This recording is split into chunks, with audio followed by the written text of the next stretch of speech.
ये पिक्चर में अनुराग दोबाल जी है। इनको जानने वाले लोग इनको UK07 राइडर के नाम से भी जानते हैं। एक सोशल मीडिया क्रिएटर इन्फ्लुएंसर हैं। 7-8 मिलियन फॉलोवर्स इनके इंस्टाग्राम यूट्यूब के ऊपर है। बड़ी कम्युनिटी है, लोग मानते हैं कई सारे लोग इनको।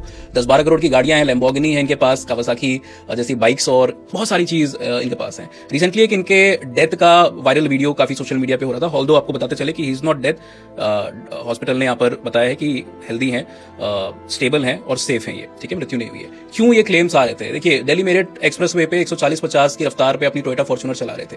वहां पर अपने दुख को भी व्यक्त कर रहे थे। Why he is distressed, lonely, depressed, anxious, family issues, relationship, इन सब के बारे में बात कर रहे थे। सैडनेस को व्यक्त कर रहे थे और उन्होंने कहा कि ये मेरी लास्ट राइड है। ये कहते हैं उन्होंने स्पीड को बढ़ाया और जाकर डिवाइडर में लड़ गए। वीडियो बंद हो जाता है, लोग को लगता है यहाँ पर सुसाइड किया, डेथ हो गई है इनकी।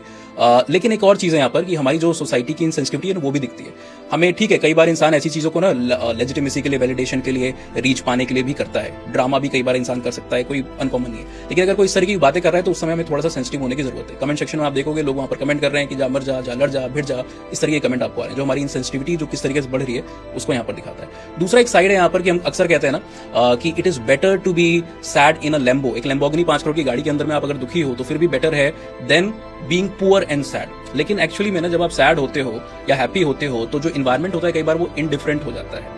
आप कई बार छोटी से छोटी चीजों में भी खुशियों को ढूंढ सकते हो और कई बार आपके पास सब कुछ है फिर भी आप दुख को महसूस करोगे। तो वो एक डंबलडोर का हैरी पॉटर में एक है ना डायलॉग कि भाई खुशियां पाई जा सकती हैं बुरे से बुरे समय में अगर थाम के रखो रोशनी का दामन। तो एक तरीके से वो ट्रू है जो बात वहां पे मूवी में उन्हें कही हुई है। अच्छा, इस सेम चीज को ना हम कई सारी सोशल साइंस थ्योरीज के हिसाब से भी समझने की कोशिश कर सकते हैं। जैसे आपकी एक थ्योरी है सिगमंड फ्रॉइड ने दी जिसको नार्सिसिस्टिक सप्लाई थ्योरी कहते हैं। स्टेटस एंजाइटी थ्योरी भी आपको यहाँ पर देखने को मिलती है और एक थ्योरी है जो कि सोशल वैलिडेशन थ्योरी है। ये सारी थ्योरीज का अगर मैं निचोड़ बताऊं तो ये कहते हैं क्या कि कई बार हम अपने जो डिसीजन है, अपने एक्शन है, बिहेवियर है ना, उसका वैलिडेशन सोसाइटी से चाहते हैं। अगर हमारा स्टेटस, अगर हमें जो वैलिडेशन मिल रहा है लगातार सोसाइटी की वजह से, जो बूस्ट मिल रहा है, जो हमारे नार्सिसिज्म को फ्यूल कर रहा है, वो अगर स्टेबल रहता है ना तो हमारे साथ हमें लगता है सब कुछ ठीक हो रहा है। लेकिन अगर उसमें कोई डिप आने लगता है ना तो हम थोड़ा सा कंसर्न हो जाते हैं, एंशियस हो जाते हैं। और कई बार इस मुकाम पे ऐसी सिचुएशन में हम कुछ ऐसे एक्शंस लेते हैं जो काफी रिस्की होते हैं, डेंजरस होते हैं। क्यों? ताकि हम वापस से उस एक जो पीक था या वो जो हमारा वैलिडेशन था उसको गेन बैक कर सके।